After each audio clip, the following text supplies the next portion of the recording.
আমার অস্ত্র দাঁড় দেওয়াই যায়নি আসেনি কিচ্ছু। দুধ বেটা আমার অস্ত্র কিতা চাচা চাকরি করো নি টানরে বার করো তুমি তা বুঝবে না তাই বুঝবা পারলা আমি ডাক দিতাম নি ওই ওই আমি বাড়ি আসলাম আয়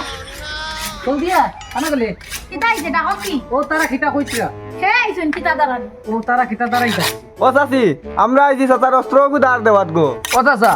আমি বুঝছো না নি দাঁড়া নিত খুব গরম আছে চাচা জলদি অস্ত্র দেও আমি দাঁড়াই ওই বেটা তুমি তো কিতা মাতস বেটা হ্যাঁ অস্ত্র মানে কিতা ও চাচা তুমি বুঝছো না অস্ত্র মানে হইলো কি লুয়া লাগবো না তার আমরা কাজ করি আমরা হইলাম কি খামার ও তোমার কাশি দা কুড়া ওই, দাঁড় এই, থাকি ওটা আমরা দাঁড় দিয়া দেই। আমার অল গড়া গড়া বার হই গেছে না আগে তো দোকানে গিয়া বুয়া লাগতো আমরা বইয়া আরে বা আগের বা ফোন আপনি মানছে খালি দাল লইয়া যাইতা আর দাঁড় দিয়া আনতা এখন তুমি তো বাড়িতে গিয়ে দেওনি ওই, ওই। চলো সংখ্যা বাড়িছে দুনিয়া এখন গড়া গড়া গিয়া খাম দোকানি লাগবে তোমার দাওতা লইয়া তোমার অস্ত্র দাঁড় দিয়া দিমু। ও আছে বেদান আমরা গড়র কুনাত পালাই আনা বাগুন তো পাইয়া আমার বাড়িতে দাঁড় দেই পচাছি চাচা দেখি আবু আইলে না জলদি কো আইতা রে বা আমার আতো শুরু করে আমি অস্ত্র দাঁড় দিতাম জলদি আনো আরে